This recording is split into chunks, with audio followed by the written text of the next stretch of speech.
तौबा तौबा अम्मा ये क़यामत जूं निशानियूं आहिनि ॿियो वरी छा वरी छा थियो आहे मासी? अम्मा ज़ुल्म आहे ॿियो वरी छा आहे वरी बि ख़बर त पवे त तोसां ज़ुल्म कयो कंहिं आहे?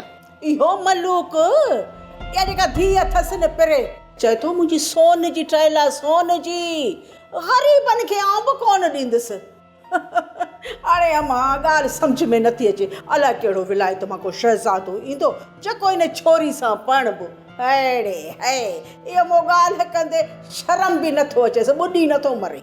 मासी मुरादी भला इहो त ॿुधाए त मलूक कंहिंखे संग ॾे? अम्मा जंहिंजी मंगेंदी हूंदी उन खे ई मिलंदो। त पोइ पिरे कंहिंजी मंगेंदी आहे?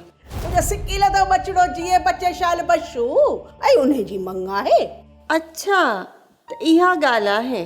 ऐं अम्मा तो लाइ त ॻाल्हि इहा सफ़ा सफ़ा हलकड़ी अथई पर अम्मा इहा ॻाल्हि वॾी अथई मलूक खे को रब साञा ॾे अलाए छो ॾे नथो पर नको आउं बि संग छिके वठंदीसांसि। हा मासी पिरे जेकॾहिं तुंहिंजे पुट जी मंग आहे त पोइ मलूक इनकार छो थो करे? अम्मा बसि मथो ख़राब अलाह शल न कंहिंजी कल विञाए।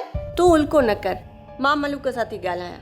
अम्मा ॻाल्हाइजांसि पर मां ठके ठुके ॻाल्हाइजांसि हा जवाबु सही वठिजांइसि न छॾिजांइसि। मासी इहो मुंहिंजो कमु आहे तूं उल्को न कर बसि। अलाह चङी कंदो चङो अम्मा ओ चांहि जा चांहि पीती छा अम्मा? हा हा मासी और चांहि जा थां पिया न खणी।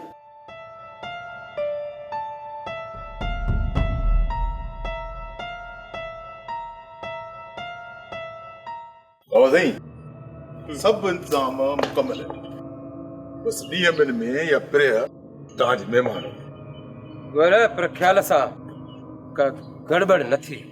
बाबा साईं केरु कंदो गड़बड़ इहो मलूक या पिरे जो मंगे तो बशू कंहिंमें जुरत आहे जो सालार खान जे साम्हूं ॻाल्हाए सघे। बाबा साईं परेशानी रुगो इन ॻाल्हि जी आहे त बाबा ज़िंदगी ऐं मौत जे कश्मकश में आहे। जेकॾहिं उन वटि दांह पहुती न हू मरी वेंदो।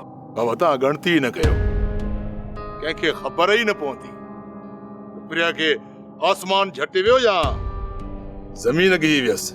माना त कम पक्को कंदे न पक्को अहिड़ो जहिड़ो लोह। बाबा साईं हमारो गोशार वारे बंगले जी सफ़ाई कराए छॾियो।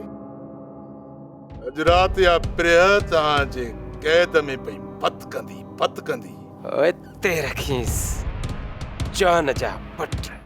सोप सीरियल सिंध जाई तमाम एपिसोड्स ॾिसो हाणे HD क्वालिटीअ में। विज़िट करियो असांजो YouTube channel Sindh TV HD drama. Subscribe कयो असांजो official YouTube channel Sindh TV HD drama ऐं वधीक अपडेट लाइ बेल आइकन खे क्लिक करियो।